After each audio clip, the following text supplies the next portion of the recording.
తాకట్టులో ఉన్న మీ బంగారాన్ని విడిపించి ఆ రోజు ఆన్లైన్ రేటుకి మేము కొంటాం. Bhavani gold company. ఓం నమో వెంకటేశాయ. అందరికీ నమస్కారం అండి. Welcome to Suman TV. నేను గీతాంజలి. ఇవాళ మనం ఒక విశిష్ట అతిథితో మాట్లాడబోతున్నాం. టీవీఆర్కే మూర్తి గారు. మనందరం విశ్వపతి గారంటూ ఎంతో ముద్దుగా మర్యాదగా పిలుచుకుంటూ ఉంటాం. విశ్వపతి గారి గురించి చెప్పాలంటే ఒకటే మాట, వెంకటేశ్వర స్వామి వారే ఆయన రూపంలోంచి మనందరికీ ఆయన వైభవాన్ని చెబుతున్నారా అనేంతగా నాకు అనిపించిందండి. ఎందుకంటే వారు వెంకటేశ్వర స్వామి వారి పైన 18 పుస్తకాలు రాశారు. ఇప్పటి వరకు 12 భాషల్లోకి తర్జుమా అయింది. ఎంతో మంది ఆ పుస్తకాలు చదివి వారి జీవితాన్ని మార్చుకున్న వాళ్ళు ఉన్నారు. అలాగే ఎన్నెన్నో సమస్యల నుంచి బయటపడిన వాళ్ళు ఉన్నారు. కేవలం భారతదేశంలోనే కాదు, వివిధ దేశాల్లో ఆ పుస్తకం ఎంతగా ప్రాచుర్యం పొందిందో నేను చెప్పడం కాదు, చదివి అనుభవం ఉన్నటువంటి మీ అందరికీ బాగా తెలుసు. ఇంకొంతమందికి కూడా వీరి గురించి తెలియాలి, ఇంకా చాలా మంది ఆ పుస్తకాలు చదవాలి, వాళ్ళ జీవితాలు మార్చుకోవాలనే ఉద్దేశంతో అసలు వెంకటేశ్వర స్వామి వారి గురించి విశ్వపతి గారు ఏం చెప్తారు, ఇంకా ఏమేమి విశేషాలు ఉన్నాయి తెలుసుకుందాం అనే ఈ ప్రయత్నంలో భాగంగా సుమన్ టీవీ వారు వినూత్నంగా ఒక కార్యక్రమాన్ని ప్రారంభించారండి. అదే వెంకటేశ్వర వైభవం. అఖిలాండ కోటి బ్రహ్మాండ నాయకుడు ఆ దేవదేవుడి గురించి తెలుసుకోవాలని మా అందరికీ కోరిక అండి వీడియోస్ ద్వారా. ముందుగా కొద్ది రోజులు కొన్నేళ్ల క్రితం చెప్పింది సేఫెస్ట్ ప్లేస్ హైదరాబాద్, ఎలాంటి ఉపద్రవాలు ఉండవు ప్రకృతికి సంబంధించిందని విన్నాం. కానీ ప్రకృతిలో కూడా ఇన్ని మార్పులు రావటం ఎందుకు, నిన్న మొన్న ఇంత వింటర్, ఈ వింటర్ లో కూడా మనం ఉక్కబోస్తుంది, అందరికి వేడి ఏసీలు వేసుకున్నారు. నిన్న 2-3 రోజులు ఈ ప్రకృతి ఏ విధంగా మారిపోతుంది. ఎందుకు? ధర్మం అనేది ఎప్పుడైతే చాలా దిగజారిపోతూ ఉంటుందో విపరీతంగా మనం ఎన్ని రకాల అన్యాయాలు చూస్తున్నాం సంఘంలో. ఇప్పుడు అసలు చిన్నపిల్లలు మానభంగాలని, హత్యలు, తల్లిదండ్రులను హత్యలు చేయటం, అన్నదమ్ములను హత్య చేయటం, స్నేహితులను హత్య చేయటం, డబ్బు కోసం ఎన్ని హత్యల కన్నా వెళ్ళిపోవటం, ఎన్ని దుర్మార్గాలకు వెళ్ళిపోవటం. ధర్మం అనేదే లేనప్పుడు ఏంటంటే, ఇప్పుడు ఇన్ని యజ్ఞాలు ఇన్ని జరుగుతున్నాయి, ఇన్ని ఎందుకు జరుగుతుంది అంటే మనందరికీ కూడా ఈ ప్రారంభ కర్మలు అనేవి ఎక్కువగా తోసుకొచ్చేసి సామాన్య మానవులు సఫర్ అవుతున్నారు. ఏంటి, ఎక్కడ లేని అనారోగ్యాలు సడన్ గా వింటాం, సడన్ గా జరగటం, ఉన్నట్టుండి అనారోగ్యం, చిన్నతనంలోని అనారోగ్యాలు, ఏదో ఒక ప్రాబ్లం. అండ్ మనస్సుకు సంబంధించిన మెంటల్ డిజార్డర్ చాలా ఎక్కువయ్యాయి. ఎందుకు? నెగిటివ్ ఎనర్జీస్ అనమాట. ఇదంతా కూడా బయట ఏంటి, ధర్మం ఎప్పుడైతే లేకపోతుందో బయట ఉండే కాస్మిక్ ఎనర్జీలో నెగిటివిటీ ఎక్కువ అయిపోయాయి. బయట అంతా కూడా పొల్యూట్ అయిపోయి బయట ఆ నెగిటివ్ ఎనర్జీ. ఇప్పుడు ఎందుకు మన మొబైల్ టెక్నాలజీ అంత పెరిగిపోయింది, వైఫై 20 గంటల వైఫైలో ఉంటాం కదా. అండ్ వైఫై అనేది మరి కనీకి కనపడదు, కానీ ఆ వేవ్స్ తిరుగుతుంటాయి చుట్టూతా. ఆ వేవ్స్ మధ్య ఉంటాం మనం ఇలా మాట్లాడుతున్నాం. ఇప్పుడు ఈ మనం ఇలా మాట్లాడుతుంటే మాటలు వింటున్నాము, ఇది కూడా ఒక వేవ్ ప్యాటర్న్. ఇంకొంచెం దూరం వెళ్ళాం అనుకో, స్పీకర్ పెడతాం వినపడడానికి.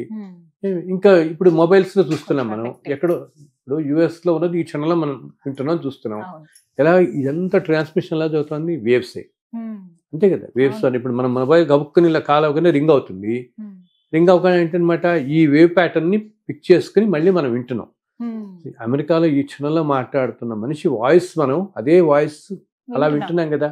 అంటే ఏంటి, ఆ అమెరికాలో అతను మాట్లాడింది ఎయిర్ లోకి వెళ్ళి ఈ వేవ్స్ ద్వారా ఈ ఇన్స్ట్రుమెంట్ పిక్ చేసి ఏం చేస్తుంది, ఇన్స్ట్రుమెంట్ పిక్ చేసి మళ్ళీ మనం వినపడే స్థాయికి తెస్తుందని.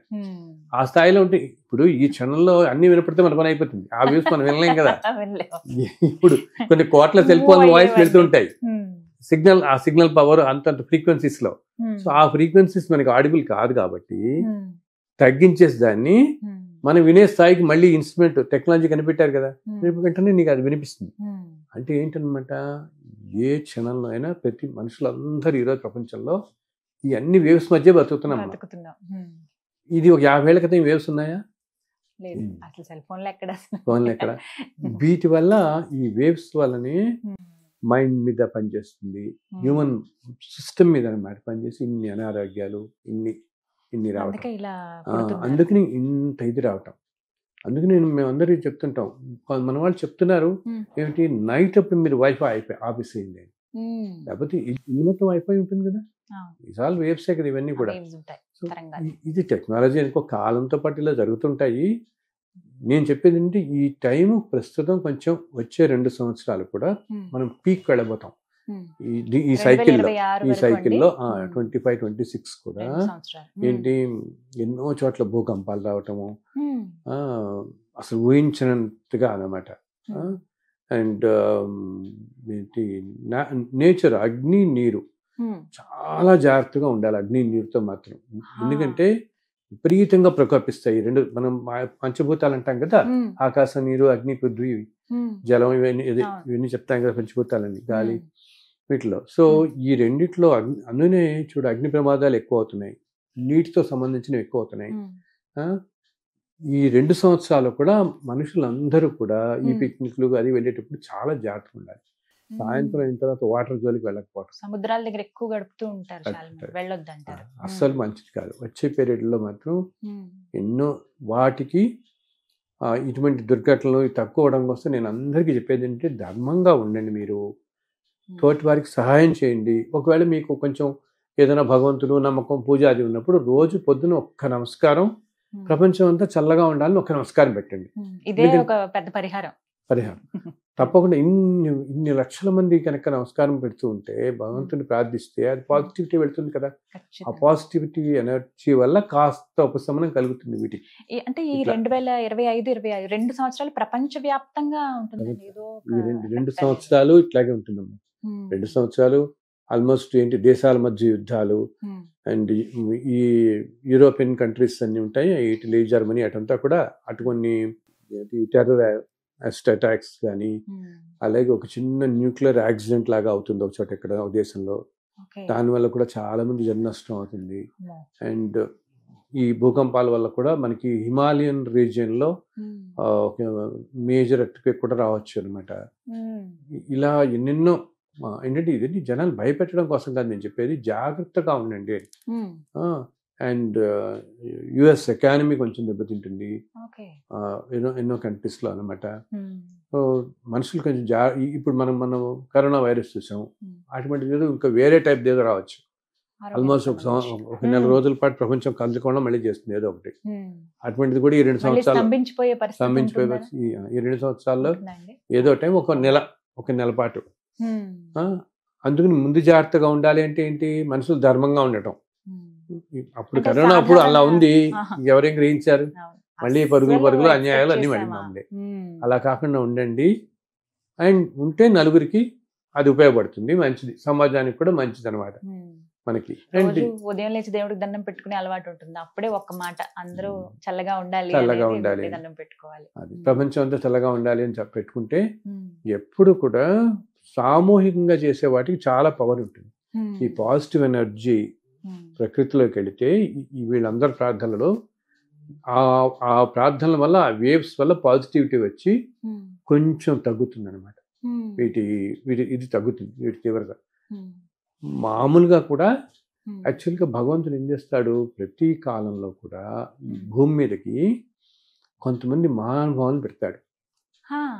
ఏంటి ఇప్పుడు నేను అన్నానే, ఇప్పుడు టైం బాగాలేదు అని చెప్తున్నాను కదా, మనం చూస్తున్నాం కూడా కదా. అసలు కరోనా అనేది మన జీవిత కాలాల్లో ఎవరు అనుకుని ఉండరు అసలు. అంటే ఏదైనా అనారోగ్యం వస్తుందని లేకపోతే ఇలాంటివి ఉంటాయని తెలుసు కానీ పూర్తిగా స్తంభించేస్తుంది, ఎక్కడ వాళ్ళు అక్కడ. అసలు మనం తలుపు తీసి పక్కింటి వాళ్ళతో మాట్లాడలేకపోతాం, అటువంటి పరిస్థితి వస్తుందని ఎవరు ఊహించలేదు కదా. ఇంట్లో మనుషులే దూరంగా ఉండాల్సి, ఇంట్లో మనుషులే దూరంగా ఉండాలి. అండ్ అన్నిటికంటే దారుణం ఏంటి, సొంత తల్లిదండ్రులు అన్నదమ్ములు పోయినప్పుడు కూడా వెళ్ళి చూసుకోవడానికి కూడా కొంతమంది లేకుండా పోయింది కదా.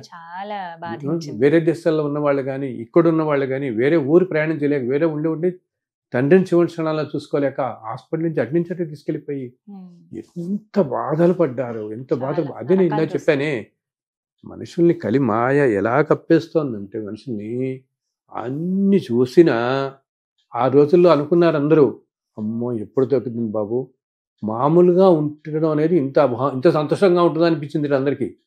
ఏంటి మామూలుగా రోడ్డు మీదకి వెళ్ళి టీ తాగడం, రోడ్డు మీద అలా తిరగటం నిజంగా ఇంత హాయిగా కూడా ఉంటుంది అనిపించింది అప్పుడు. వెంటనే తీయటమే ఒక ఆనందంగా ఉంది. అటువంటిది మనం ఇప్పుడు ఎవరన్నా గ్రహిస్తున్నారా, మళ్ళీ మొదటికొచ్చారు. అదేంటి ధర్మం అనేది అంత తగ్గిపోయి మనుషుల్లో. ఇది ఏంటంటే ఏది ఇప్పుడు మనం మనం ఎవరు 200-300 సంవత్సరాలు ఉన్నాం కదా, మనం ఉండే 70 పోనీ 100 ఏళ్ళు బతికాం అనుకున్నా, ఇంత 100 yearsకి నీకు ఇన్ని వేల కోట్లు సంపాదించి ఈ పరుగులు ఉన్న రోజు ప్రశాంతంగా ఉండి సంతోషంగా జీవించు, నలుగురికి సహాయం చేయి, అంతకు మించిన ఆనందం ఒకటి ఉండదు మనకి. అవును కదా. అది దానికి ఆయన పట్టుకోవాలి. ఆయన భగవంతుని ఆశ్రయిస్తే నీకు ఆయన అత్యంత కరుణామయుడు అనమాట. మన అన్ని స్తోత్రాలు అదే అంటాం, ఆయన నువ్వే కరుణామయుడివి, నువ్వే దయామూర్తివి అని ఉంటామే. ఆయన పట్టుకుంటే మనకి ఆయన ఆ శక్తి ఇస్తాడు, ఆలోచన ఇస్తాడు. అసలు ఎప్పుడు ఏమవుతుంది, ఏదన్నా ఆలోచనలు అనేవి ఎలా వస్తాయి, మన పూర్వజన్మ కర్మలు బట్టే మన ఆలోచన వస్తుంది. అవునా? ఒక చెడు పని చేసేవాడికి ఇది ఎందుకు చేద్దామని వస్తుంది వాడికి ఆలోచన. ఇప్పుడు ఒకే కుటుంబంలో పుట్టిన నలుగురు 4 రకాలుగా ఎందుకు పుట్టినారు? వాడు మర్డర్లు చేస్తుంటే వాడు చక్కగా చదువుకుని పైకి వస్తున్నాడు. ఎందుకు వస్తున్నాడు? వీడు పూర్వజన్మల్లో ఏదో చేసుకున్న వాటికి వాడి మైండ్ అటే పోతుంది, ఆలోచనలు అలా పోతాయి అన్నమాట. సో ఆలోచనలు కూడా పూర్వజన్మ ప్రభావంతో మన ఆలోచన వస్తుంది, మన మంచి ఆలోచన చెడు ఆలోచన. కానీ భగవంతుడు నీకు విచక్షణ ఇచ్చాడు కదా, నీకు తెలుసు ఇది మంచిది ఇది చెడ్డది. ఈ రెండు అన్ని జీవరాశుల్లో 84 లక్షల జీవరాశుల్లో మనిషికి ఒక్కడికి ఈ విచక్షణ ఉంది, ఇది చెడు ఇది మంచిది. మిగతా వాటన్నిటికీ ఉండదు, టైము ఆకలి ఇవన్నీ కూడా. మనకి విచక్షణ ఇచ్చాడు, ఆ విచక్షణతో మనం ఆ పని చేయకుండా ఉండాలి. అది చేయకుండా సో అందుకని ఏంటి, ఆయన్ని కనుక నమ్ముకుంటేట మన ఆలోచనలు కూడా మంచి ఆలోచనలు ఉంచేలాగా ప్రేరేపిస్తాడు, సక్రమమైన మార్గంలో పెడతాడు. ధన్యవాదాలు గురుగారు. నమో వెంకటేశాయ. నమో వెంకటేశాయ.